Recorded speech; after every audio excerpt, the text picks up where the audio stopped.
Tried to get him to pay, but boy, he wouldn't. That was tough to come off that Oh, money. you didn't buy him lunch, but he'll be buying you lunch. I told him that. I said, next time, hey, you need to buy me lunch. There you go, there you go.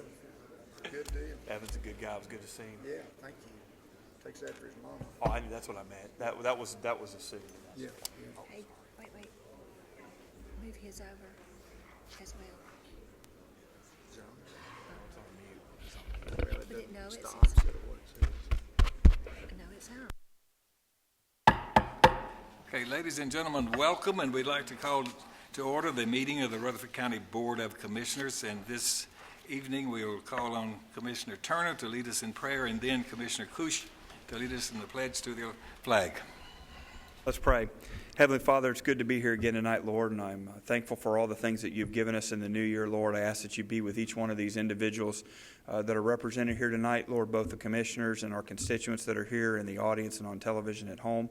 Lord, we just ask that you be with us and that you be with our nation. We need your guidance right now, Lord. We just pray for our leaders and the decisions, both locally and nationally, that they need to make that will honor you and honor their constituents. Be with us tonight in this meeting. May our conversation and everything that we do tonight bring glory and honor to you. And I ask this in the name of your Son, Jesus. Amen.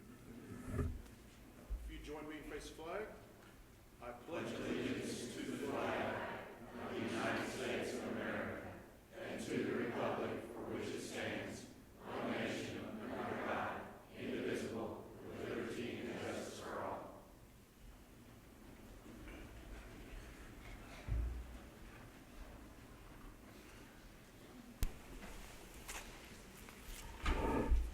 Okay, Madam Clerk, please call the roll. Commissioner Schaefer. Here. Commissioner Piercy. Here. Commissioner Jordan. Here. Commissioner P. Here. Commissioner Cook. Here. Commissioner Jernigan. Here. Commissioner Cush. Present. Commissioner Reed. Present.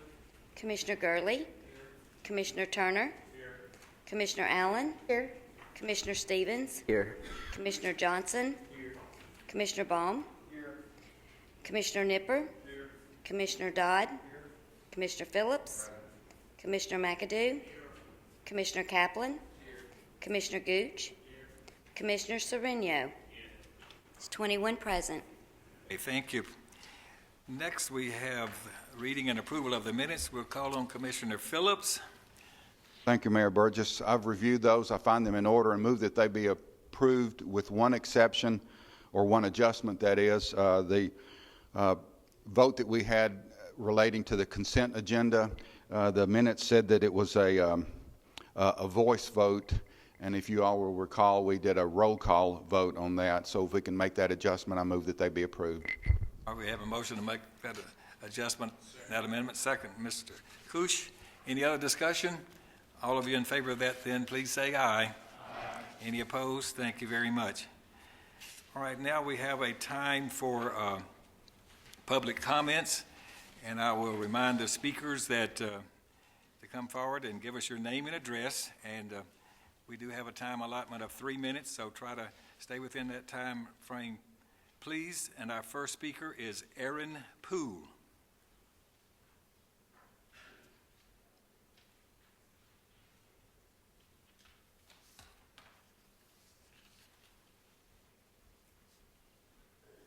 Mayor. Ladies and gentlemen, my name is Aaron Poole. I live at 119 Tambark Circle in the Valley View subdivision. But I'm here tonight on business concerning our new home that we're building in the Ridgeview subdivision. I have found, since we bought the lot, that we have drainage issues. And I have gone to the engineers department and the planning commission department, and they haven't been resolved as of yet. So I spoke before the Planning Commission 2 weeks ago, and until tonight I hadn't heard anything back from them. So I was prepared to regale fairly well tonight, but I'm going to back off. I sent a letter packet to all of you. I hope you had time to read that, and in a little while I'll be glad to answer any questions you might have about those. But I want to show you a copy of the grading and drainage plan that was last resolved or revised on November of 11. And the final plat was recorded on February the 14th, Valentine's Day of 2011. Today, we are 5 years past that date. Usually, there is a one-year requirement for completion of the improvements. And today, as we sit here, the improvements are not done. The yellow lot, or the yellow lot that I've got highlighted, is my lot. And it is between 1 and 2 foot low from what the grading was supposed to have been brought up to. Without that being at the recommended or at the requested elevation, my lot floods. And it floods badly. The green represents what is called North American green. It's a pad that is put in ditches and on slopes to prevent erosion. There's no evidence that any North American green has ever been put in any of the ditches or in the pond retention area. And it's hard to see on here, but in the ditches, because we have some very high or steep hills, there's supposed to be in place riprap, which is just piles of rock that act as mini dams to control or to regulate the flow of water down the course. We have ditches that are filled in. We have a ditch that was used as a road to move fill dirt onto other lots that is now the ditch is non-existent. In my packet I sent to you, I gave you an email from the developer saying that, according to him, I bought the lot as is. I disagree with that. I bought a lot as is described in the document that he submitted to the Planning Commission that he was going to build the subdivision to. And that's my problem tonight. Now, you may have noticed the orange X's. Okay. We're going to give you just a few minutes to summarize your final statement, please. The orange X's are 25 of my neighbors that signed a petition that we'd like to present to the county, outlining the problems that we have, outlining the recommendations or the authority to fix what we have problems with. I had a meeting just a minute ago with Mr. Hughes and Mr. DeMasi. They tell me that the developer has approached them and would like to resolve this amicably, and I'm perfectly willing to do that, but I'm still putting this body on notice that I may be before you again asking for you to enact what is in place to fix our problems. Thank you very much. And if anybody has any questions, I'll be glad to answer them. This is not a time for question and answer, but thank you for your presentation. Thank you, Mr. Mayor. All right, next person that wishes to speak is Mr. Donald Todd.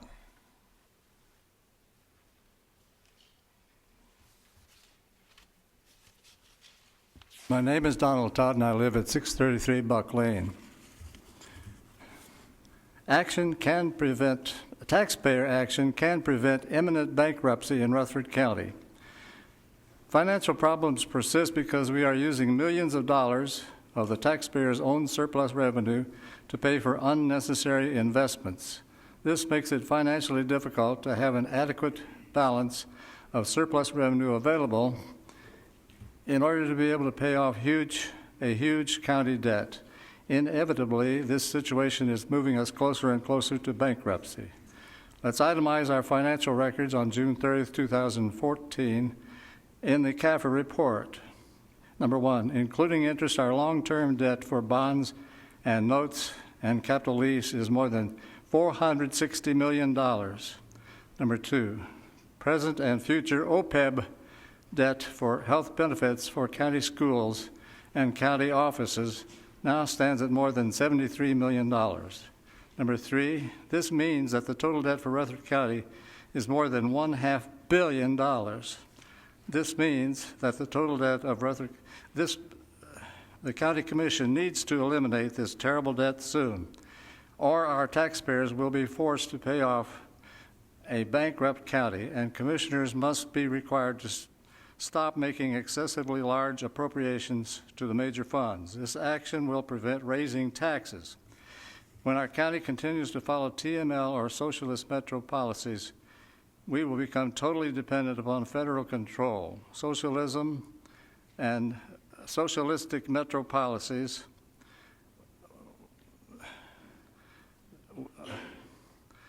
we will become totally dependent upon federal control. Socialism will be the end result, and our Christian Constitution will be dead. Of course, an obvious method for securing a good financial balance for avoiding a shortfall in next year's budget would be to stop using any surplus revenue for purchasing investments. However, if surplus revenue is used for making investments, this action would be authorized only under very strict legislative control. For example, the situation regarding the use of surplus revenue to avoid an anticipated shortfall in next year's budget, the result of which might force a raise in taxes, should require an absolute priority status so that with this situation, a transfer of a required balance of surplus revenue funds must be made to the fund causing the shortfall, and in so doing, this transfer must make it unnecessary to raise taxes. Otherwise, absolutely no investment should be permitted. The Tennessee State Comptroller recently told Senator Frank Nicely of his serious concern over several counties falling into bankruptcy, mainly through overspending. Fentress County and Clay County are having problems. In 2013, Williamson County fell into debt by a total of $717 million. Rutherford County citizens, tell your commissioners to stop our runaway debt. Thank you. Okay, thank you. Now, the first item on our agenda is a resolution to approve the consent agenda, and we're going to call on a member of our steering committee, Mr. Stevens, for a motion. Thank you, Mr. Chairman. I move that we approve all 14 items on the consent agenda as they're on there. And do we have a second? Commissioner Gooch. Anyone that wishes to remove any items, now is your opportunity.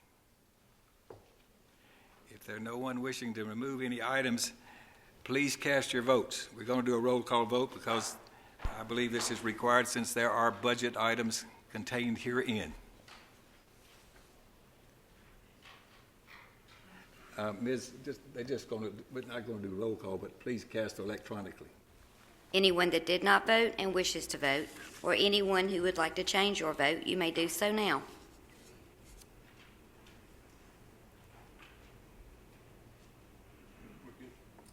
Okay, record the votes. 21 yes, motion passes. All right, thank you very much. Wow, I'm sure Mr. Jordan was glad to see that pass. All right, we have a few minutes before the public hearings at 6:30, so there's no unfinished business. And we'll now start with the reports by standing committees. There's no purchasing committee report. We're ready for Mr. Jordan to start with our Budget, Finance, and Investment Committee report.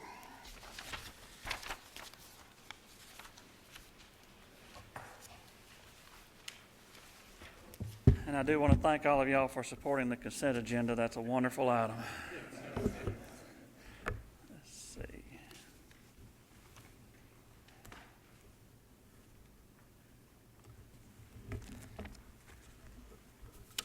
I'll start at item J2A, General Fund Budget Amendment.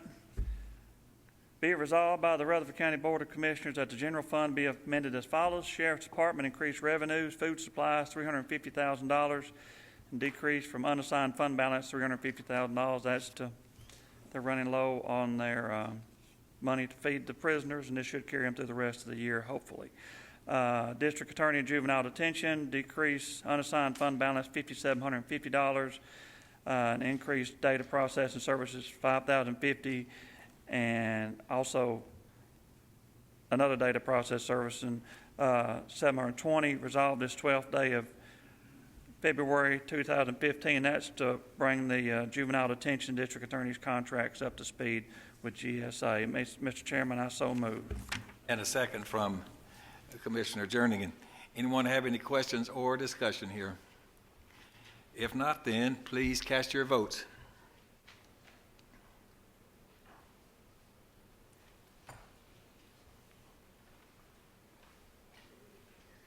Anyone that did not vote and wishes to vote, or anyone who would like to change your vote, you may do so now.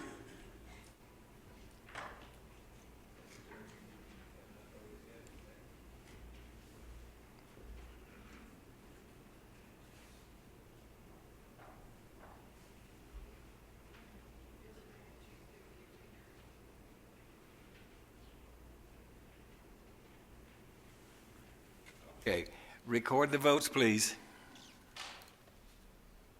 20 yes, 1 no. Motion passes. Thank you. Item J2B, Drug Fund Budget Amendment. Be it resolved by the Rutherford County Board of Commissioners that the drug fund be amended as follows.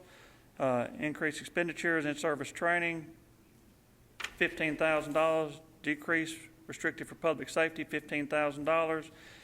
Increase expenditures for law enforcement equipment, $70,000. And decrease restricted for public safety, $70,000. That's to buy some radios. I think they've already got them coming. Resolved this 12th day of February 2015. Mr. Chairman, I so move. Second, Commissioner Schaefer. Any questions or discussion? All right, then, please cast your votes.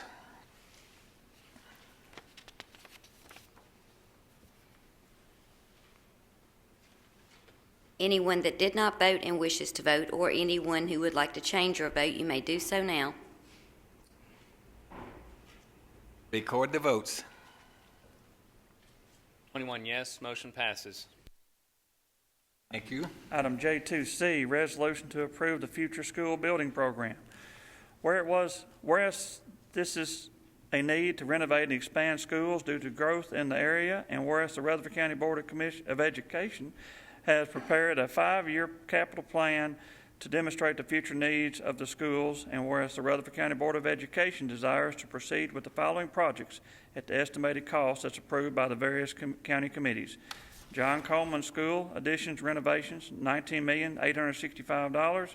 Royal Waldron addition, $4,720,000.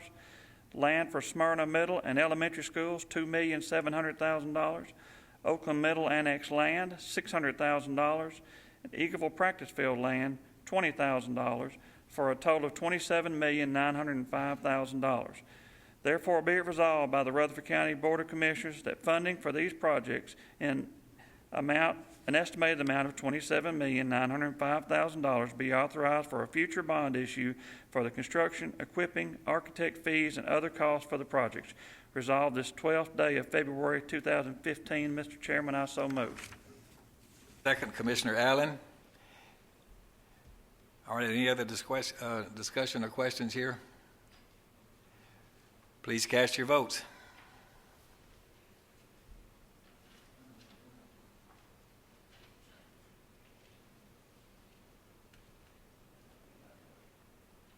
Anyone that did not vote and wishes to vote, or anyone who would like to change your vote, you may do so now. Stop just a minute. Mr. Cush, did you push us? Okay, now you're on. See if we have a little technical.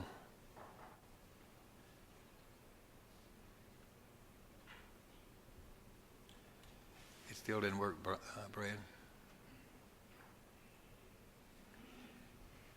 All right, Mr. Jernigan's machine is not working there. Now it did. It came on then. So all people have voted then. So record the votes, please. 21 yes, motion passes. Thank you. I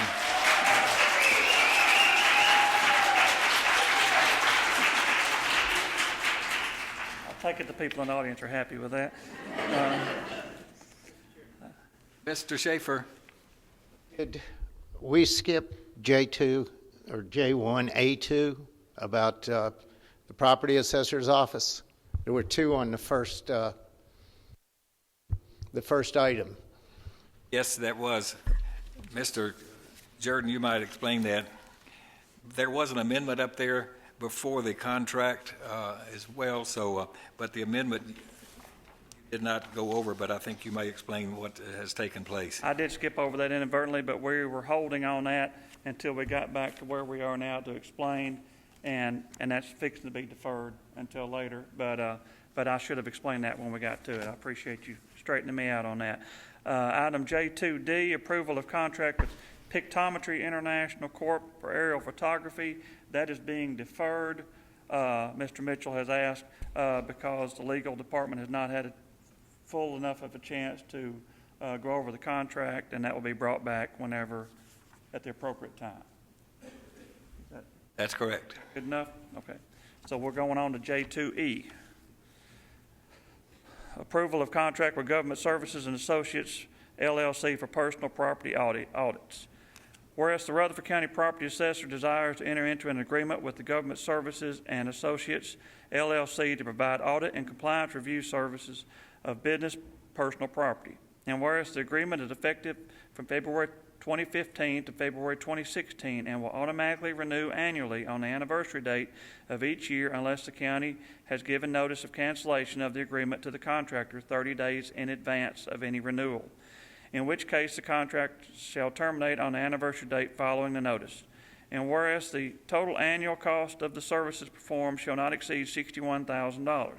Therefore, be it resolved by the Rutherford County Board of Commissioners that all appropriate officials of Rutherford County, Tennessee, be and are hereby authorized to execute the agreement for audit and compliance review services of business personal property with Government Services and Associates, LLC, a copy of the same being attached hereto as Exhibit 1 and incorporated herein by reference as if set forth herein at length verbatim. Resolved this 12th day of February 2015. Mr. Chairman, I so move. And a second from someone? Mr. Sereno and Mr. Johnson. Okay, any questions or discussion? If not, then please cast your votes. Question, excuse me. Mr. P. What exactly are we skipping over? Are we skipping over the cost of the flyovers? Or The pictometry. Pictometry? Yeah, the pictometry is. That's completely been deferred, and the amendment to support that contract has accordingly been deferred as well. Okay, thank you. $800-something thousand contract. We want to make sure it's critiqued well before we move forward with that. All right, so we're voting on the agreement for the services to provide personal property audits. That's before you now, so everyone has. Anyone that did not vote and wishes to vote, or anyone who would like to change your vote, you may do so now. All right, record the votes, please. 21 yes, motion passes. Now we've got a resolution for the budget amendment that would have been with the earlier part. It's been moved back here since we deferred to pictometry. Item J2E2, resolution, be it resolved by the Rutherford County Board of Commissioners that the general fund be amended as follows. Property assessor decrease expenditures $21,000, other contracted services. Decrease expenditures $17,555 in associated benefits, and that money will be moved over to cover what we just talked about. Resolved this 12th day of February 2015. Mr. Chairman, I so move. And a second, again, from Mr. Phillips. Any questions? All right, then, please cast your votes.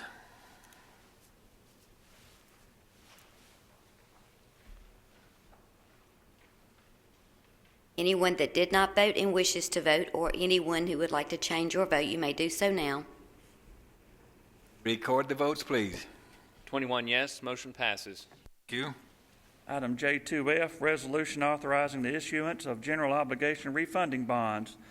A resolution authorizing the issuance in one or more series of general obligation refunding bonds of Rutherford County, Tennessee, in the approximate principal amount of not to exceed $34,830,000 for the purpose of refunding all or a portion of certain outstanding bonds of the county, making provisions for the issuance, sale, and payment of said bonds, establishing the terms therefor and the disposition of proceeds therefrom, and providing for the levy of taxes for the payment of principal and or premium, if any, and interest on the bonds. This is, and there's several pages there you can read. This is just refinancing the bonds.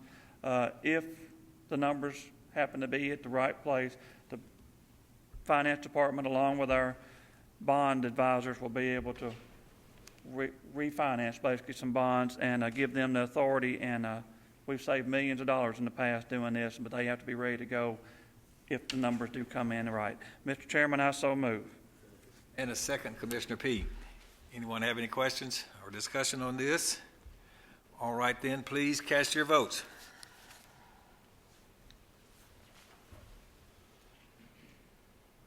Anyone that did not vote and wishes to vote, or anyone who would like to change your vote, you may do so now. Record the votes. 21 yes, motion passes. Thank you. Item J2G, approved license agreement with Tennessee Department of Environment and Conservation for office space. This did not go through the committees and we'll have to get a motion to suspend the rules to allow this. It is just the same contract we do every year with the Department of Environment over beside planning. They've been there for many years, but we do have to have a motion to suspend the rules and allow this tonight if anybody sees fit. Okay, who was that? Mr. Cush and Ms. Cook. All right. So we have a motion to suspend the rules and allow us to act upon this lease that we've been having for years with TDEC, $650 per month. So all of you in favor of suspending these rules, please say aye. Aye. All right, any opposed? Thank you. Resolution where the State of Tennessee Department of Environment and Conservation desires to enter into an agreement with Rutherford County for the purpose of securing approximately 1,500 feet of office space and related space located at number 1 South Public Square, room 215, Murfreesboro, Tennessee 37130, for the groundwater protection staff. And whereas the term of the agreement shall begin on July 1st, 2014, and shall end on June 30th, 2016. Whereas the state shall make payment in arrears on the last day of the payment period in the amount of $650 per month. Therefore, be it resolved by the Rutherford County Board of Commissioners that the county mayor be and is hereby authorized to execute a license agreement with the State of Tennessee Department of Environment and Conservation, not conversation. A copy of the same being attached hereto as Exhibit 1 and incorporated herein by reference, as if set forth herein at length verbatim, on behalf of Rutherford County for office space for the groundwater protection staff, payable in arrears on the last day of the payment period with monthly installments of $650, effective July 1st, 2014. Resolved this 12th day of February, 2015. Mr. Chairman, I so move. Second, Commissioner Cook. Anyone have any further questions regarding this? If not, then please cast your votes. Anyone that did not vote and wishes to vote, or anyone who would like to change your vote, you may do so now. Record the votes. 21 yes, motion passes. All right, thank you very much. So that was a timely completion. It is 6:30 and time for our public hearings, and we do have 4 of these tonight. And the first one is a rezoning request number 14-A013, South Haven Development located along Ocala Road. The existing zoning is a residential medium density. The proposed zoning is planned unit development on a site of approximately 262 acres. And Mr. DeMosi will give us some more information regarding this request. Yes, Mayor Burgess, thank you, and good evening, Mayor and members of the Commission. The subject properties that we're discussing tonight are located on the north side of Ocala Road. This is an access road that is to the east of Almaville Road, immediately adjacent to State Route 840. This road was constructed as part of the 840 road improvements to provide access to the tracks that were being cut off from their original access. This development was originally approved back in October of 2007 under a different name called Cedarbrook. That development contained 434 lots, as well as a mixture of single-family detached and attached products. That development was approved, however, no plats or work were ever submitted or accomplished at that property, so the application really has been dead for quite some time. The proposed development, which is called South Haven, contains more property than the original development, about an extra, not quite 50 acres, 45 acres or so, and also more residences, but we'll get into that in just a second. This application was currently considered by the Planning Commission at their November 10th, 2014 meeting. At that time, the Commission had several questions about water service, the size of the lots, traffic, and other issues. Ultimately, the Commission deferred action on that item until more information could be provided on the overall design of the subdivision, possibly providing wider lots for the step system, which will be used for septic needs. Since that time, CUD met with their board, discussed the issues of lot width, and recommended that the applicants use a 65-foot minimum lot width for the development before you today. Anticipation of this, the applicants did go back, review their proposal, and made the lots a little bit wider. The original proposal was actually for about 618 lots. Because of the changes that were made, it went down to about 552, about a reduction of 66 different lots. All units are proposed to be single-family detached dwellings. On your tables, every one of you looks like you've seen the pattern book that's there for the South Haven development. Mr. Matt Taylor is also here with SEC to discuss this application in more detail if you should have further questions with that. At the last meeting in January, the Planning Commission, there was quite a bit of discussion during that time regarding the water service to the property, specifically regarding fire protection. As presented, the development was going to be able to have fire hydrants for about 400 or so lots. That's not a firm number. It kind of varies. And the rest of them would have to be served by residential sprinkler systems. After considerable discussion, there was a lot of discussion. Members from Consolidated Utility were there, made their preferences known. The fire chief was there as well. After much discussion, it was ultimately decided to allow the developer to go ahead and develop the property with basically doing as much as they can with fire hydrants, and then at some time in the future they may have to go to this residential sprinkler again, probably somewhere around the 400 lot mark. Now, of course, I think some of the reasoning for that, a lot of things can change. This is going to be a long-term type development. We're not going to wake up one day and 500 units are going to be out there. This is going to be a long-term development. So over time, there may be other water improvements in that area, which may not necessitate as much investment on the developer's part. So that was really the main discussion that was had at the last Planning Commission meeting. There were, total for this development, we've had about 2 different public hearings at the Planning Commission. If you count the original public hearings we had back in 2007, I think there were about 2 back at that time as well. I know at the last couple we had, no one spoke at either of those public hearings, and I don't think there was much discussion on this development during 2007 either. With that, I'll be happy to answer any questions. Ultimately, the Planning Commission did recommend approval of this. Again, the applicant's representative is present, and we'll be happy to answer any questions that you may have at this time. There were a few other things that were discussed during the meeting, I will just say, regarding traffic improvements and those kind of things. The applicants have agreed to the traffic improvements and have said as much in the pattern book regarding improvements to the intersections of Almaville Road and Old Shores Road, as well as Old Shores and Ocala Road. I wanted to make sure that was clear as well. All right, do you have any questions regarding this from Mr. Demosi? Okay, if you'll stand aside, then we will declare the public hearing for this particular zoning request, 14-A013. Public hearing is open. If anyone wishes to speak for or opposed to this request, it's your opportunity to come forward and make your comments. So we'll give you that opportunity to come forward and give us your name and address and make your statements. Is there anyone that wishes to speak? All right, I don't see anyone rising to speak. Therefore, the public hearing is closed. And do we have a motion? A motion to approve, and Mr. Cush and Mr. Gooch, was you wanting to second the motion? Mr. Gooch, second. Is there discussion or questions regarding this request? There being none, you are ready to vote. All of you in favor of this, then please say aye. Aye. Are there any opposed? Motion was unanimous. Next, we have rezoning request 15-A001 on behalf of Dan and Christy Allen, located at 509 John Rice Boulevard. The existing zoning is residential medium density, and the proposed zoning is office professional on a site of approximately 1.4 acres. Mr. Demosi. Yes, Mayor Burgess, thank you. As you stated, this property is located along John R. Rice. It's located at the intersection of Wickham Court and John R. Rice Boulevard. The property owners received a special exception by the Board of Zoning Appeals at their June 11, 2014 meeting to operate a beauty salon as a home-based business.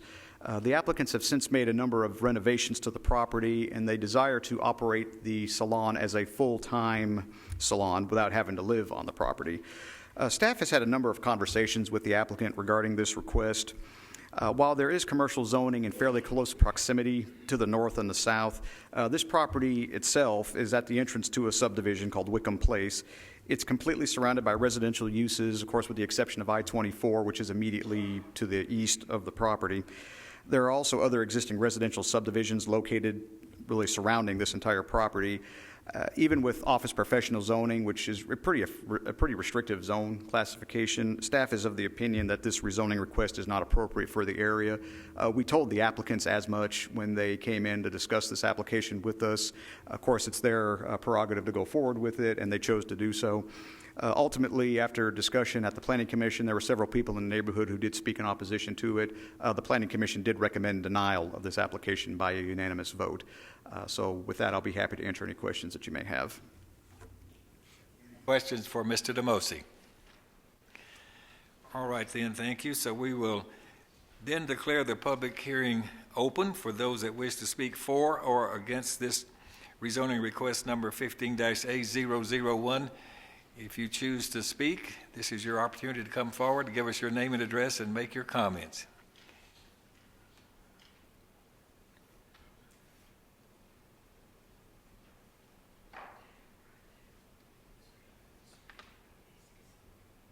My name is Susan Menifee.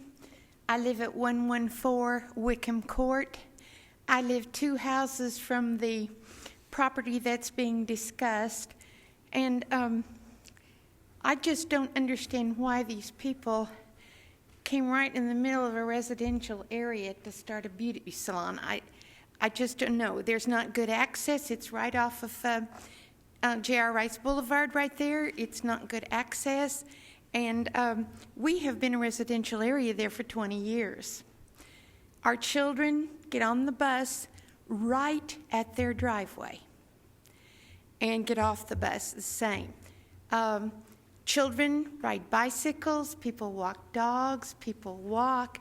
It's a 9-house community, and we are a community. We know each other, and we've been there, and we enjoy it being residential, and I just can't imagine why anyone would want to change that.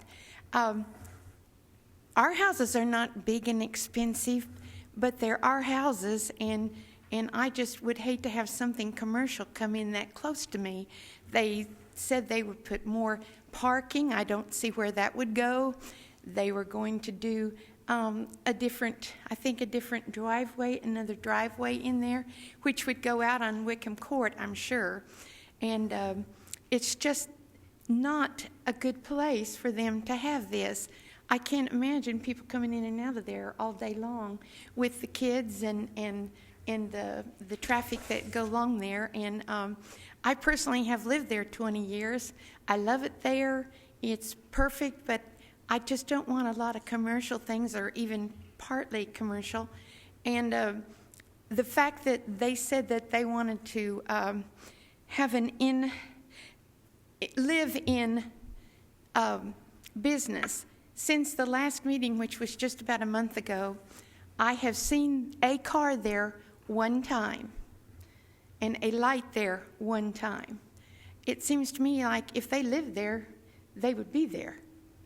And so I'm thinking that it was just maybe a cheap way to start a business and get around the zoning. So I ask that you don't approve this zoning. It would really it would hurt an already existing good residential area that's getting along just fine the way we are. Thank you. All right, thank you. Are there others that wish to speak regarding this application?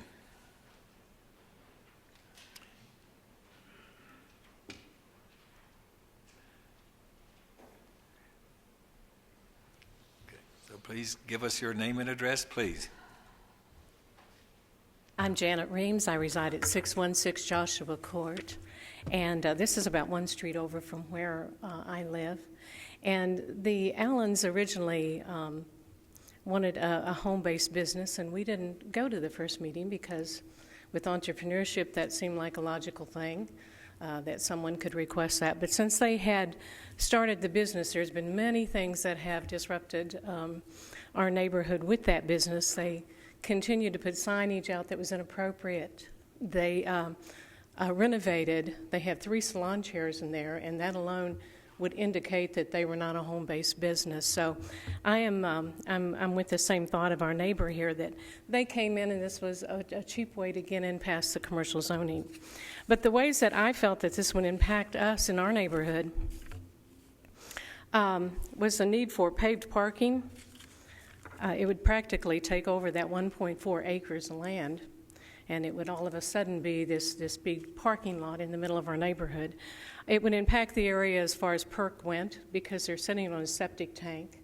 So I don't know how you could do a spa on a septic tank without having storm runnage.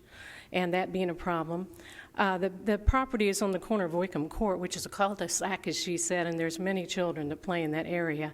The other thing is the curve right below this property. There's been numerous accidents. Recently, I think it's only been 2 weeks ago, we couldn't get home on a Saturday night because someone had hit a pole on our street right in front of that salon. And I don't think there was anybody even doing business at that point. So they also had a dilapidated building at the back of the lot that they agreed to tear down before they opened the business, the home-based business. It's still there.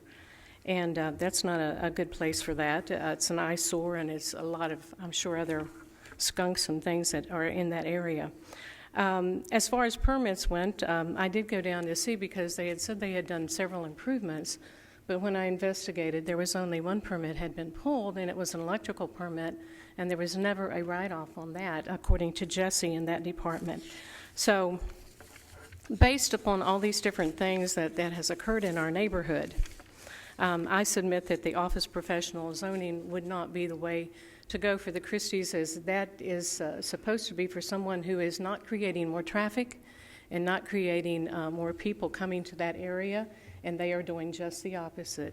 And we love our neighborhood and the quietness of it and would like to keep it that way. So I request that you turn down this zoning as well. Thank you. Thank you. Are there others that wish to speak?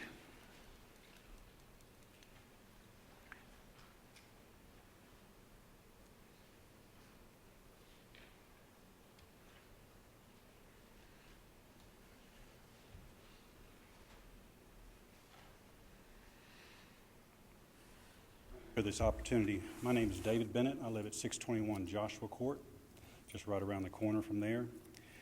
I disapprove of this proposal for rezoning, mainly because the environmental aspect of it. We're unsure of what kind of drainage the septic system will have. I live below, I guess my property is lower than this property, so I get runoff from that subdivision. And I have an agricultural, I have animals, livestock that feed off of this pond, and I'm concerned about what could be, leaching into that. That is, I guess, my big issue.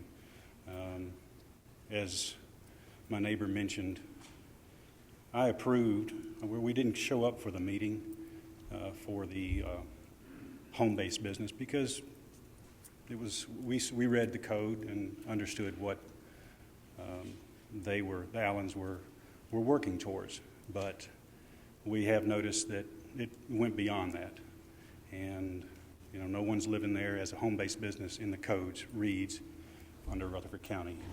So I just disapprove of it, and I appreciate y'all's time. Sir, does anyone else wish to speak?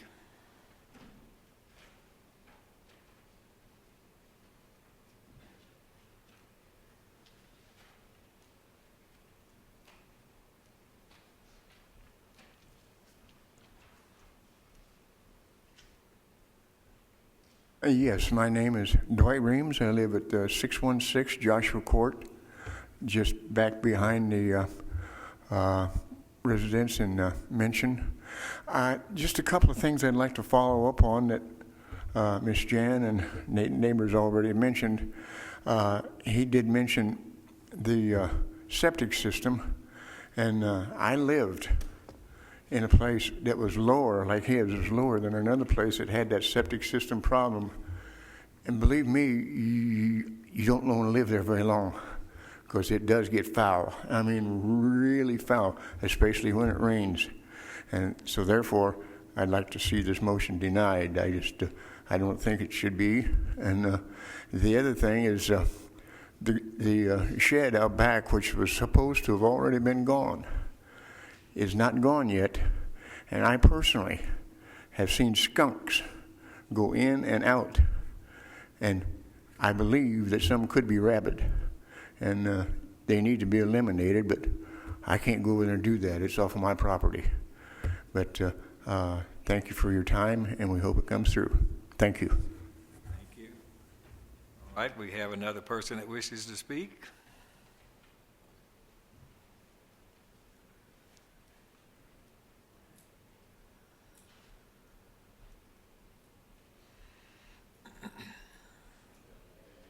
Good evening, everyone. I promise to be short. I'm Sheila Bennett. I live at 621 Joshua Court, again at the end of the cul-de-sac. And what all my neighbors have said is absolutely true. And it's a lovely neighborhood. We've been there for 23 years. We were there when our road was still gravel, waiting for everybody to move in so we could get it blacktop. My concern is that, you go by, it doesn't look like a home anymore. They do not have curtains on the front of the living room area where the salon is located. You can look directly in, see the green walls, and look on through into their kitchen area. So it's wide open. It's not looking like a home anymore. I would love to see the curtains come back up to make it look more like a home in that area. And my last question is, if you do turn this down, which I hope you do, who is going to monitor this home and get them to go back to their home-based business, which they were approved for? Thank you so much. Have a good evening. Thank you. Is there anyone else that wishes to speak? Okay, I don't think we see anyone else coming forward, so therefore we're going to declare the public hearing closed. And do we have a motion concerning this request? Mr. Dodd. Mr. Chairman, I concur with the planning department, planning staff, and the constituents of District 16 and make a motion that we deny the rezoning on this parcel. I'd have a second. Commissioner Phillips and Nipper and others. Any further discussion? All of you in favor of that motion, then please say aye. Aye. Are there any opposed? All right, thank you. Chairman, could Mr. DeMasi answer the last lady's question about who will monitor that? Okay, Mr. DeMasi, did you hear that question? Yes, sir, I sure did. The enforcement for that will fall to our zoning enforcement officers in our building codes department with assistance from the planning staff. So we'll be monitoring that, yes, sir. All right, the next request is a rezoning request 15-A002. Mr. Frank Bauer. This is located along Lebanon Pike, and the existing zoning is residential medium density. Proposed zoning is commercial services on a site of approximately 7 acres. Mr. DeMosi. Yes, Mayor Burgess, thank you. As you stated, this property is located along Lebanon Pike on the east side. Portions of Parcel 8, which is the larger tract, are already zoned and used for commercial purposes. However, the commercial activities there have expanded to areas which are zoned for residential purposes.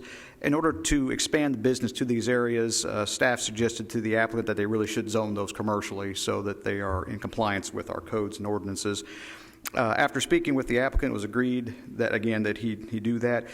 The applicant is also proposing to zone his existing residence, which is the second parcel on tract 35, parcel 35, as commercial. The existing residential use of the property will remain. It will be a grandfathered use. He can still live there even though it's zoned commercial. In the event he ever has future expansion plans with that tract, he would just remove the house at that point. It should be noted as well that this really isn't any new development. He may put up, he's already submitted a site plan for some new structures he'd like to build accessory to the existing business that's out there, but really this is to kind of clean up the commercial areas that are already there and being used for commercial purposes. With that, I'll be happy to answer any questions that you may have. The Planning Commission did have a public hearing on this, and they did recommend unanimously in approval. Do you have any questions of Mr. DeMosi? All right, then, thank you. We will then declare the public hearing open with respect to request 15-A002. And if there's anyone here that wishes to speak for or against this request, please come forward and make your comments. Does anyone here wish to speak? I see no one here coming forward. Therefore, the public hearing is closed. Do we have a motion concerning this request? Sir, whose district is that in, Mr. Piercy? Mr. Piercy, do you wish to make a motion on that? Excuse me. At this time, I've had no calls about this. It seems to be fine. The committee that come before had no problems with it, so I'd like to make the motion to approve it for Mr. Bowers. Second. Thank you. Second, Commissioner Jordan and Mr. Johnson back there as well. Now, any further discussion from anyone? All of you in favor of that, then, please say aye. All right. Any opposed? That's unanimous. Thank you. Mr. DeMosi, rezoning request 15-A003 from Mr. Stuart Conway, located along Burnt Knob Road.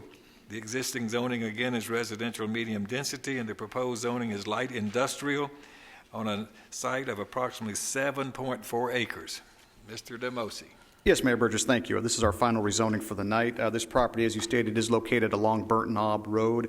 It's immediately adjacent to the Rogers Group quarry that's been in operation since the 80s, albeit under different ownership during that time. The applicant is requesting to rezone the property to light industrial in order to construct mini warehouses on the property. We have included a concept plan with your agenda materials. The plan shows a total of 7 buildings with an area of 46,000 square feet, again, total. This is conceptual. They're not going to be held to this, but this gives you an idea of how they're looking to develop the property. They will not have an office or manager's apartment. There's also a 50-foot TVA easement that's shown along the front of the property that they'll need to stay clear of. We have contacted TVA to verify the size and location of that. They have not gotten back with us, but that really becomes more of an issue at the site plan phase than it does right now. The big reason the applicant wanted light industrial zoning for this is because many warehouses are permitted by right in this district. Typically, when we see many warehouse facilities, we recommend a commercial services type zone, which requires an extra step for the applicant going to the Board of Zoning Appeals. But you'll see in your agenda materials there's a number of regulations for many warehouse uses. I won't go through all of them, but you can see them there. Regardless of whether they go to the Board of Zoning Appeals or if it's just a use by right, they still have to meet those particular standards. When staff originally presented this to the Planning Commission, we were neutral on the application, really just due to the zoning issue. We wanted to get the Planning Commission's opinion as to if they felt that light industrial was an appropriate zone for this. It wasn't that we were necessarily in opposition to the use. It was really more what we thought the Planning Commission might be comfortable with. Ultimately, after discussion, I think it was agreed that realistically this property is not going to be used for residential purposes. It is, again, it's right in front of an existing and active quarry. The chances of this being used for residential purposes is almost non-existent in my opinion. There's also very limited soils, if any, on that property, which is why they're not proposing any kind of a manager's apartment or anything like that. So after discussion, the Planning Commission did recommend approval of it by a vote of 9-1 to, again, recommend approval with that. So with that, I'll be happy to answer any questions that you may have. Any questions for Mr. DeMosi? Mr. Gurley? Yes, I'd like to make a motion to approve this. We have to have our public hearing first. Oh. Okay. Sorry about that. That's okay. All right, so if there are no actual questions of Mr. DeMosi, then we will declare the public hearing open with respect to this request 15-A003. And if there's anyone here that wishes to speak for or against this request, it's your opportunity to come forward. All right, I don't see anyone coming forward. Therefore, the public hearing is closed, and we will call on Commissioner Gurley. Yes, I would like to make a motion to approve this. I feel this is pretty good use for this property. The mini warehouse will have minimal impact on traffic since people are not coming and going constantly on Burnt Knob. That was one thing I did discuss with the applicant, and motion to approve. All right, do we have a second? Commissioner Kush. Now, is there any other discussion regarding this? There's being none then, all of you in favor of this, please say aye. Aye. Are there any opposed? Mr. Jordan, make note of one opposed vote, Mr. Spence. All right, Mr. DeMosi, is that end your discussion for tonight? Yes, sir, it is. Thank you. All right, let's continue with our agenda from our standing committees. There is no report from our Health and Education Committee. There is one resolution from our Property Management Committee. Commissioner McAdoo.